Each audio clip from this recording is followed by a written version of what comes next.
State to pay $28 million in wrongful death suit. Homeowner complains about contractor refusal to complete his job. And Guyanese prefer David Granger as their leader, according to opinion poll. Greetings and welcome to this edition of Headline News Update. I am Bibi Bacchus. Thank you for joining us. The state has agreed to $28 million settlement for the unlawful killing of Shaquille Grant. Wendell Jeffrey reports. In 2012, Shaquille Grant was shot dead by the police in Agricola. It was later determined that Grant was murdered. The police said that the 17-year-old Grant was shot after they returned fire into a group of men who were shooting at them. However, prosecution witnesses said that the police shot the unarmed Grant twice, at one point asking him if he is not dead yet. The police said that they were responding to a tip and they were approaching the men to foil a planned robbery. The police who were named in the incident were Warren Blue, Jamal Lewis, and Terrence Wallace. Wallace was acquitted, Lewis remains at large, and Blue was killed at Montrose, East Coast, Demerara in a failed robbery attempt. The state has agreed to pay $28 million to Shanette Adams, the mother of Shaquille Grant. Nigel Hughes was the lead attorney in the case, and the matter was heard before Justice Gino Persad. For Channel 2 Headline News, Wendell Jeffrey. Thanks, Wendell. A homeowner is complaining that a contractor and is refusing to complete the job. In this Esther Sobers report, we hear more. Every homeowner hopes when he or she hires a contractor to do a job that the contractor does a proper job in an efficient and timely manner. So what does one do when a contractor who was paid in full to do your job refuses to complete the work? In a telephone interview with Headline News, businessman Salim Khan explained that he made a contractual agreement last month with contractor Aaron Balram to build a retaining wall for the gutter around his home. The contractor began the work but has refused to complete the work even though he was paid. I hired this guy, the guy name is Aaron Balram from Perfect Harmony, to complete my parlor for the side of my house. This guy charged me $130,000 to complete this work. Sign an agreement of the same. I have vouchers showing how we signed to collect this money in fees. Now, $10,000 from this money left, believe back. My work hasn't been completed yet, as the video footage would show.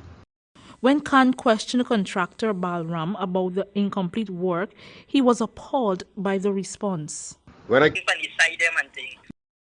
contractor further agreed to complete the work on Khan's premises tomorrow. Customers who are dissatisfied with services and products that they purchase can make an official complaint to the Consumer Affairs Division. Consumer Affairs is empowered to pursue legal justice for aggrieved customers. For Headline News, Esther Sobers. Thanks, Esther. Coming up after the break, poll suggests President David Granger is favored more by Guyanese as a leader.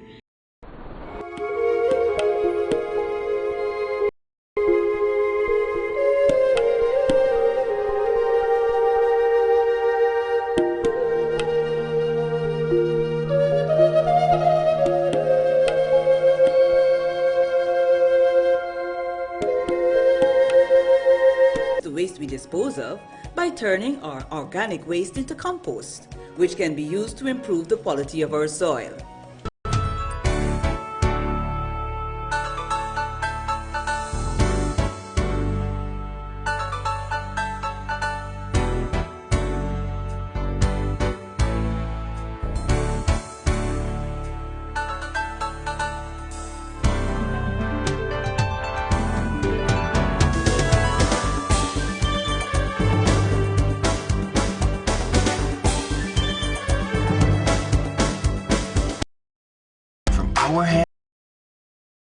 Dr. Luncheon confirmed that he is suffering from gastrointestinal cancer, which has spread to some parts of his lungs.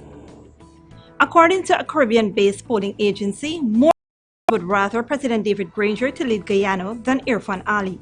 Wendell Jeffrey reports. CADRES is a Caribbean-based polling agency led by Peter Wickham and is said to have done such work in Antigua and Barbuda, Barbados, Grenada, and St. Lucia. The surveys were done using face-to-face interviews of random selection. Questions were asked about those who are likely to support the APNU, the AF, while 20 for Channel 2. From the sale of his presidential plane to fund migration.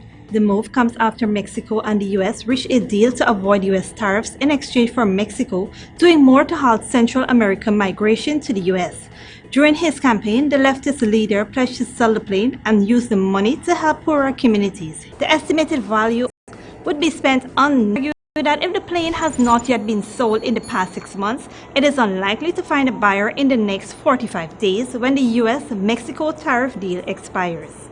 And in international news, a 50-year-old woman infected with Ebola has died in Uganda a day after her 5-year-old grandson died. They are the first 2 cases reported in the country since the virus spread from neighboring Democratic Republic of Congo, where nearly 1,400 people have died. 3 suspected Ebola patients have also run away from an isolation center. This outbreak is already the second largest, take up to 2 more years to bring to an end. The World Health Organization has twice ruled that this Ebola outbreak is not a yet global emergency. Its emergency committee will meet again on Friday. Finally, we close off today's program with a sponsored feature on Vivanta's Ayurvedic Spa and Hair Salon, Full Body Massage.